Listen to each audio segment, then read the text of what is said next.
नमस्कार दोस्तों, अभी बहुत बड़ी खबर निकल कर सामने आई है। सुप्रीम कोर्ट बार एसोसिएशन के अध्यक्ष ने पद से इस्तीफा दे दिया है। दुष्यंत दवे के इस्तीफे से सुप्रीम कोर्ट को ये दूसरा बड़ा झटका लगा है। जी आपको बता दें, बार एसोसिएशन के अध्यक्ष दुष्यंत दवे किसानों के बड़े समर्थक भी हैं, जिन्होंने अचानक से अपने पद से इस्तीफा दे दिया है। नैतिकता के आधार पर सुप्रीम कोर्ट बार एसोसिएशन के अध्यक्ष दुष्यंत दवे ने इस्तीफा दिया है। इससे पहले सुप्रीम कोर्ट को झटका देते हुए सुप्रीम कोर्ट द्वारा बनाई गई 4 सदस्यों की कमेटी में से एक सदस्य भूपेंद्र मान ने इस्तीफा दे दिया था। भूपेंद्र मान ने कमेटी की टीम से क्यों इस्तीफा दिया, इसके बारे में उन्होंने खुलासा किया है। जी दोस्तों, दोनों खबरों के बारे में आपको डिटेल से बताएंगे, लेकिन इससे पहले अगर आप भी किसानों के समर्थन में खुलकर खड़े हैं तो इस वीडियो पर अपना एक लाइक जरूर दें। और साथ ही आपको क्या लगता है, किसान लगातार जिन कृषि कानून का विरोध कर रहे हैं, इस कानून को मोदी सरकार वापस ले,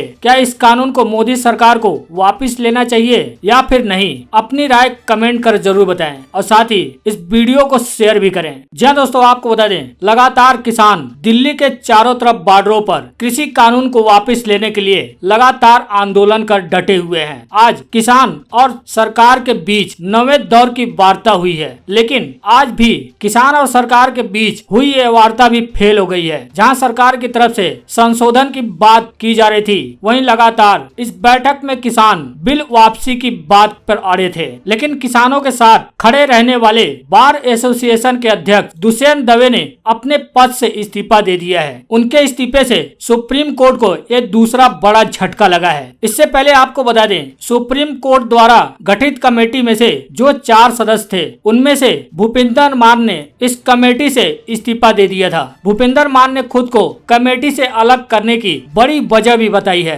भूपेंद्र सिंह मान ने चिट्ठी लिखकर खुद को समिति से अलग करने की जानकारी दी थी। पत्र में भूपेंद्र मान ने लिखा है कि वे हमेशा से पंजाब और किसानों के साथ खड़े हैं। एक किसान और संगठन का नेता होने के नाते वह किसानों की भावना जानते हैं। वह किसानों और पंजाब के प्रति वफादार हैं। किसानों के हितों से कभी कोई समझौता नहीं कर सकता। वह इसके लिए कितने भी बड़े पद या सम्मान की बलि दे सकते हैं। अब बार एसोसिएशन के अध्यक्ष दुष्यंत दवे ने भी अध्यक्ष पद से इस्तीफा दे दिया है। नैतिकता के आधार पर इस्तीफा देने वाले दुष्यंत दवे हमेशा से किसानों के साथ खड़े रहने वाले बताए जाते हैं। हालांकि दुष्यंत दवे कई मौकों पर सुप्रीम कोर्ट पर सवाल भी उठा चुके हैं। अब उन्होंने अपने पद से इस्तीफा दे दिया है। जी आपको बता दें, इससे पहले सुप्रीम कोर्ट द्वारा गठित समिति के सदस्य भूपेंद्र मान ने कमेटी से इस्तीफा दिया था। भूपेंद्र सिंह मान ने समाचार एजेंसी ANI को बताया है कि उन्होंने समिति से क्यों इस्तीफा दिया है। भूपेंद्र सिंह मान ने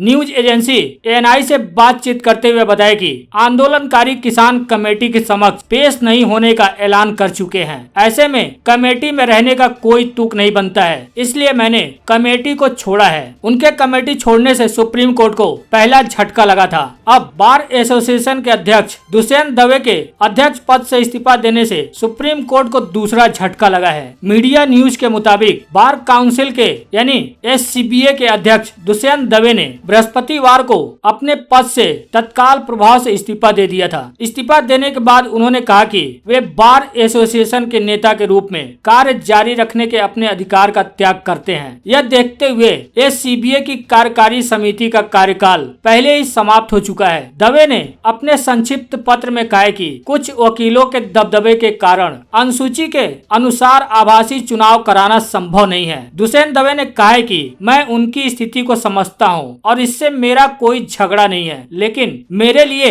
इन परिस्थितियों में अध्यक्ष के तौर पर आगे कार्य करना नैतिक रूप से गलत होगा। दुष्यंत दवे का कहना है कि इस कारण से मैं बार एसोसिएशन के पद से यानी अध्यक्ष पद से इस्तीफा देता हूं। अब उनके इस्तीफे से माना जा रहा है कि सुप्रीम कोर्ट को ये दूसरा बड़ा झटका लगा है, क्योंकि पहला झटका सुप्रीम कोर्ट द्वारा गठित 4 सदस्यों की टीम में से एक सदस्य भूपेंद्र मान ने समिति से इस्तीफा दे दिया था। हालांकि आपको बता दें, दुष्यंत दवे कई मौकों पर सुप्रीम कोर्ट पर सवाल उठा चुके हैं। पिछले दिनों रिपब्लिक भारत के चीफ अर्नब गोस्वामी की याचिका पर तत्काल सुनवाई पर सवाल उठाते हुए दुष्यंत दवे सुप्रीम कोर्ट पर भड़क भी चुके हैं। हालांकि अब दुष्यंत दवे ने बार एसोसिएशन अध्यक्ष पद से उन्होंने इस्तीफा दे दिया है। दुष्यंत दवे ने इस्तीफा देने के बाद कहा है कि हमने नए निकाय के चुनाव के लिए डिजिटल माध्यम से चुनाव कराने का ईमानदारी से फैसला लिया था, लेकिन मुझे लगता है कि आप में से कुछ को आपत्तियां हैं और कुछ की आपत्तियों के चलते चुनाव समिति की तरफ से निर्धारित समय पर चुनाव कराना संभव नहीं है। मैं उनकी स्थिति को समझता हूं और इस पर कोई आपत्ति नहीं है, लेकिन इन हालात में मेरा अध्यक्ष बने रहना नैतिक रूप से गलत होगा। दुष्यंत दवे ने बार एसोसिएशन अध्यक्ष पद से इस्तीफा देने के बाद एससीबीए के सभी सदस्यों के प्रति आभार भी व्यक्त किया है। वहीं आपको बता दें, आज किसान संगठन और सरकार के बीच 9वें राउंड की बातचीत भी हुई है, लेकिन यह वार्ता भी बेनतीजा साबित हुई। अब अगली वार्ता 19 जनवरी को होगी। आज सरकार और किसान संगठनों के बीच क्या बातचीत हुई है, उसके बारे में बात करते हुए ऑल इंडिया किसान सभा पंजाब के अध्यक्ष बालकृष्ण बराड़ ने एनडीटीवी से कहा है कि इस बैठक में कोई नतीजा नहीं निकल सका। सरकार अपनी बात पर अड़ी हुई है कि तीनों कानून रद्द नहीं होंगे। हमने सरकार को सुझाव दिया कि इस एसेंशियल कमोडिटी एक्ट में जो संशोधन सरकार ने किए हैं उन्हें सरकार वापस ले ले। पूरे कानून को रद्द करने की जरूरत नहीं है, लेकिन इस पर भी कृषि मंत्री ने कोई आश्वासन नहीं दिया। अब अगली बैठक 19 जनवरी को इसी विज्ञान भवन में होगी।